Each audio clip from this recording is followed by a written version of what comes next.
السلام علیکم ورحمۃ اللہ وبرکاتہ۔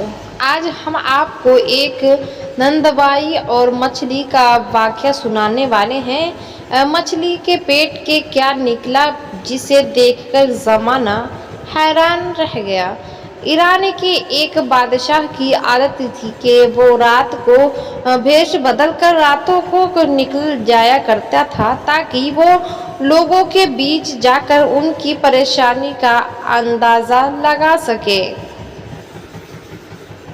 بادشاہ فقیرانہ لباس پہن کر بازار میں نکلا۔ بازار میں وہ ایک ناندوائی کی دکان پر رکا جس پر روشنی ہو رہی تھی۔ بادشاہ نے چھپ کر اندر دیکھا۔ ناندوائی جانماز پر بیٹھا اللہ سے دعا مانگ رہا ہے، اس کی آنکھوں سے آنسو جاری ہے اور وہ اللہ سے کہہ رہا ہے، اے مولا، تو ہی ہمیں پالنے والا ہے، تو ہی ہمیں جاننے والا ہے، تو ہی ہمیں پالنے والا ہے، تیرا ہی آسرا ہے، تو ہی چیز پر قادر ہے، تو ہی حکمت والا ہے، تو جو چاہتا ہے وہی ہوتا ہے۔ ہم تیرے حکم کے آگے گردن کو جھکاتے ہیں۔ ناندوائی انہی الفاظ کو دہرا رہا تھا۔ بادشاہ کو یہ سب دیکھ کر بہت پریشانی ہوا اور دل میں کہنے لگا، میں اپنی پوری زندگی میں ایسا فرمانبردار بندہ اپنی حکومت میں نہیں دیکھا۔ لیکن سوال یہ ہے، ناندوائی جو الفاظ نکال رہا ہے کیا وہ ان پر عمل کرتا ہے؟ مجھے اس کا امتحان لینا چاہیے اور دیکھوں یہ خدا پر کس قدر بھروسہ کرتا ہے۔ اگر یہ میرے امتحان میں فتح ہوا تو اس کو میں وہ عزت جتنا عزت میں نے اپنی حکومت میں کسی کو نہ دی ہے۔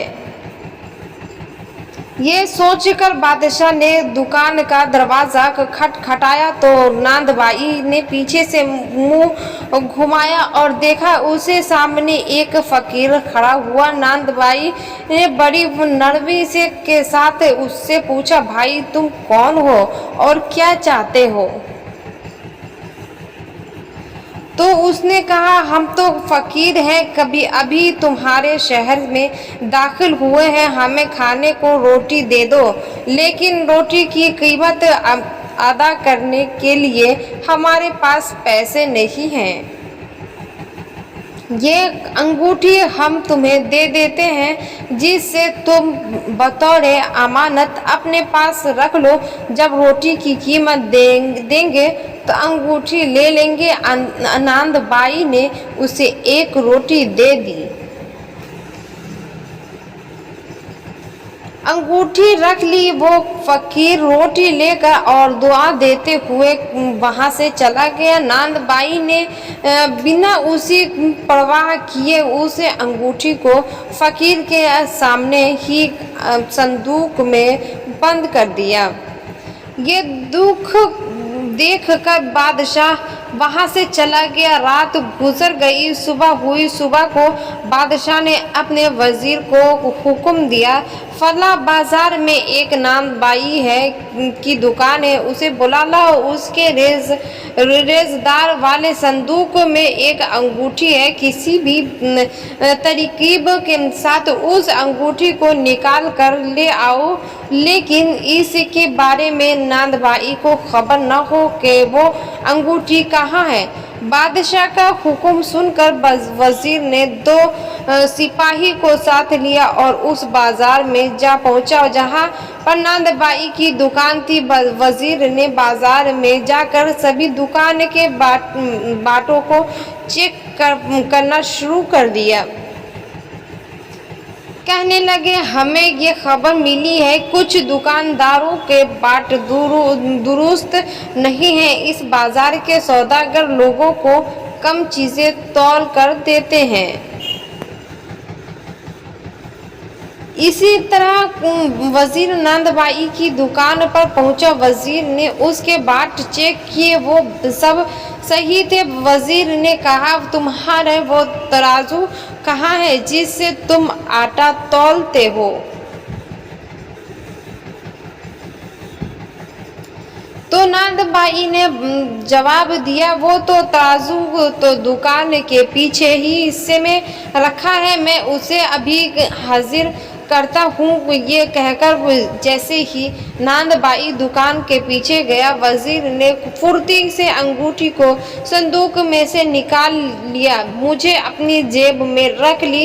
इतने में वो नांद बाई तराजू लेकर दुकान में आ गया। वजीर ने तराजू को देख कर वापस कर दिया। ये कहकर उनकी अगली दुकान पर चला गया, तुम्हारे सभी बाट और तराजू दुरुस्त हैं। वजीर ने वो अंगूठी बादशाह को ले जाकर दे दी। बादशाह ने उसको पहन ली। गुलाम को भेजकर नांद बाई को बुलाया गया। वो नांद बाई उसी वक्त बादशाह की खिदमत में हाजिर हुआ। ये देखकर बिल्कुल हैरान रह गया कि ये वही शख्स है जो पिछली रात फकीर की शक्ल में मेरी दुकान पर आया था। बादशाह ने कहा, माफ करना, पिछली रात हम तुम्हारी दुकान पर आए थे और रोटी के बदले अपनी अंगूठी देकर चले गए थे। मेहरबानी करके अपनी रोटी की कीमत लेकर हमारी अंगूठी वापस कर दो। ये सुनकर नांद बाई अपनी दुकान पर गया और रोजदारी वाले संदूक को खोल दिया। उसने देखा उसमें अंगूठी गायब है। वो फौरन आकर बादशाह से अर्ज करने लगा, मैंने वो अंगूठी आपके सामने की रेजदारी वाले संदूक में रखी थी, लेकिन अब मालूम होता है वो अंगूठी कोई चोरी करके ले गया और आपके सामने हाजिर हूँ। आप जो सजा कहेंगे मुझे कबूल है। नांद बाई की बातें सुनकर बादशाह ने गुस्से में कहा, क्या अंगूठी नहीं है? ये तुम झूठ बोल रहे हो। मैं कहता हूँ कान खोल कर सुन लो, 10 दिन के अंदर मेरी अंगूठी वापस कर दो और रोटी की कीमत लेकर जाओ। अगर तुम अंगूठी पेश ना कर पाए तो तुम्हारा सिर कलम कर दिया जाएगा। अब जा सकते हो। नांद बाई ने कहा, मुझे अल्लाह पर पूरा भरोसा है, वो मुझे कभी रुस्वा नहीं करेगा।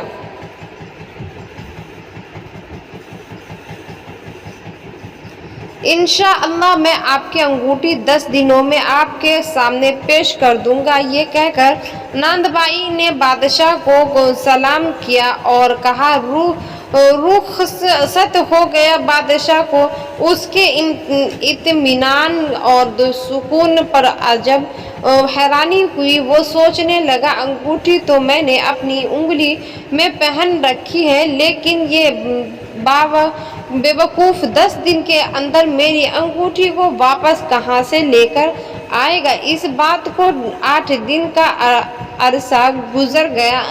नांद बाई ने अभी तक कोई जवाब नहीं दिया। अगले दिन बादशाह शिकार के लिए जंगल की तरफ निकल गया। हिरन का पीछा करते करते बादशाह दरिया के पास पहुंच गया। हिरन ने तेजी के साथ दौड़ रहा था, उसी तेजी से बादशाह का घोड़ा भी दौड़ रहा था। हिरन दरिया के पास पहुंचा। हिरन जब दरिया के पास पहुंचे गुजर रहा था, बादशाह के घोड़े को ठोकर लगी। बादशाह दरिया में जा गिरा। बड़ी मुश्किल से दरिया से निकला और किनारे पर आया। बादशाह के हाथ की कीचड़ से भर गए। ये बादशाह किनारे पर बैठकर हाथों को धोने लगा। उसी के हाथ से वह अंगूठी गायब थी। शायद वह अंगूठी दरिया में गिर गई थी।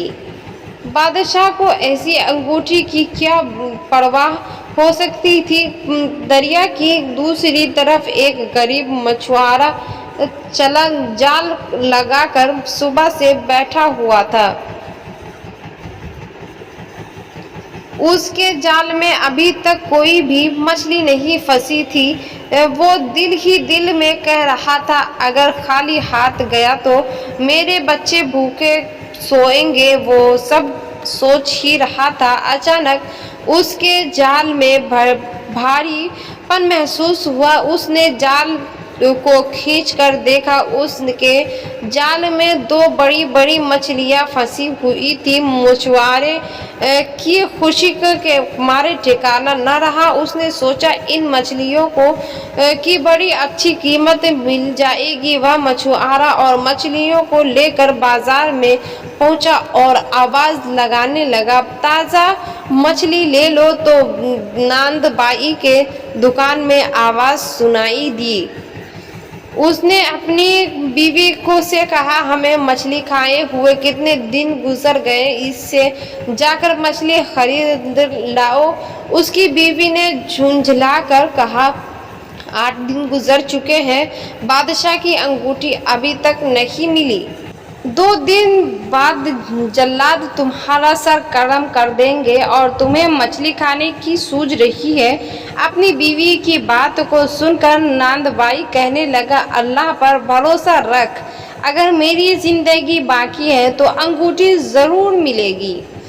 इस दुनिया की कोई भी ताकत मेरा सर कलम नहीं कर सकती। उसकी बीवी ने मछुआरे को आवाज दी और उसकी दोनों मछलियों को खरीद लिया। वो औरत मछलियों को किचन में ले गई, साफ करने लगी। पहले उसने एक मछली को साफ किया और एक तरफ रख दिया। उसने दूसरी मछली को साफ करते ही जैसे ही उसका पेट चिढ़ा तो उसमें से एक चमकदार चीज बाहर आई। बीवी ने जब उसे उठाकर देखा तो सोने की एक खूबसूरत अंगूठी थी। आपके बीच में हीरा जगमगा रहा था।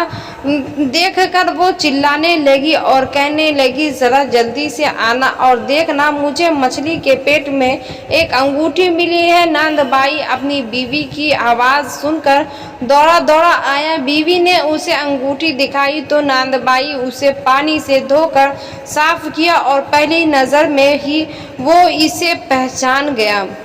ये अंगूठी बादशाह की है और ये वही अंगूठी है जो मेरे संदूक में से गायब हो गई थी। वो नांदबाई फौरन ही सजदे में गिर पड़ा और रोकर अल्लाह पाक का शुक्र अदा करने लगा। फिर नांदबाई उसी वक्त वह अंगूठी लेकर बादशाह की महल की तरफ रवाना हुआ और बादशाह को अपने आने की खबर दे दी। बादशाह ने उसे पहल में अपने की इजाज़त दे दी।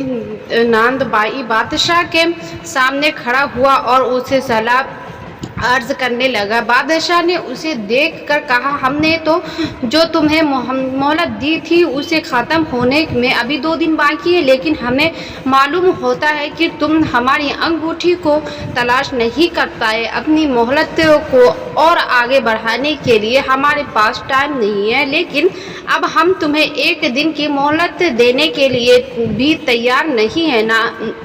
नांदबाई ने बादशाह की बातों का कोई जवाब न दिया और आगे बढ़कर वही अंगूठी बादशाह के सामने पेश कर दी। बादशाह ने जब अंगूठी पर नजर डाली तो वह हैरान हो गया। बार बार अंगूठी को उलट पुलट कर देखता रहा और सोचने लगा कि यह तो वही अंगूठी है जो दरिया में गिर गई थी। फिर बादशाह ने उस नांदबाई से कहा, सच बताओ, तुम्हें यह अंगूठी कहाँ से मिली? और चीख चीख कर कहने लगे, तो हमारी अंगूठी से निकल और दरिया में गिर गई थी। बादशाह की जुबान से यह बातें सुनकर नांदबाई बड़ा हैरान हुआ। उसने बड़े अदब से कहा, मैं समझा कि नहीं, आप क्या फरमा रहे हैं? यह अंगूठी तो मेरी संदूक से गुम हुई थी। बादशाह ने कहा, नहीं नहीं, मैंने तुम्हारा इम्तिहान लेने के लिए वजीर को तुम्हारी दुकान पर भेजा और उस अंगूठी को निकलवा लिया और तुम्हें इस बात का इल्म नहीं था। हम देखना चाहते थे कि तुम अपनी ज़ुबान से जितना अल्लाह पर यकीन करते हो वो सच है या फिर कोई दिखावा है। इस अंगूठी के मिलने से हमें यकीन हो गया है कि तुम्हारा ईमान बहुत पक्का है। تو بادشاہ نے ناند بائی کو سارا قصہ سنایا۔ میں شکار پر گیا، گھوڑے کو ٹھوکر لگی، میں دریا میں گر گیا، انگوٹھی ہاتھ سے نکل گئی اور کہنے لگا اللہ ہر چیز پر قادر ہے۔ اس انگوٹھی کا ملنا محال ہی نہیں بلکہ ناممکن تھا، لیکن بے شک اللہ ہر چیز پر قادر ہے۔ پھر ناند بائی نے اس بادشاہ کو پوری کہانی سنائی۔ کچھ دیر پہلے ایک مچھوارا بازار میں مچھلی بیچنے آیا، میں نے اسے مچھلی خرید لی، مچھلی میرے گھر پہنچ گئی، میری بیوی کو مچھلی کے پیٹ میں یہ انگوٹھی ملی۔ بادشاہ نے ناند بائی کی بات کو سن کر اس کے پاس بلا کر اپنے تخت پر بیٹھا دیا، اسے تمام انعامات اور اکرامات میں نوازا۔ مدتوں کے بعد بادشاہ کو پتہ چلا کہ یہ ناند بائی قرآن اور حدیث کا ایک بڑا عالم بھی ہے، تو بادشاہ نے اسے اپنے ملک کا سب سے بڑا قاضی بنا دیا۔ اس سے ہمیں سبق ملتا ہے اللہ کی مرضی کے بنا ایک پتا بھی نہیں ہلتا۔ جو چیز آپ کو ملنے والی ہے، جو رزق آپ کو ملنے والا ہے، اس چیز کو آپ سے ملوانے کے لیے اس دنیا کی کوئی بھی طاقت نہیں روک سکتی۔ جو چیز آپ سے دور ہونے والی ہے، اس چیز کو آپ سے کوئی بھی نہیں ملوا سکتا۔ اسی لیے ہر کام اللہ کے اوپر چھوڑ دو، آپ کا ہمیشہ بھلا ہوتا رہے گا۔ اللہ ہمیں اور آپ کو ان تمام باتوں پر عمل کرنے کی توفیق عطا فرمائے، آمین۔ اللہم آمین۔ آپ اس ویڈیو کو شیئر کریں۔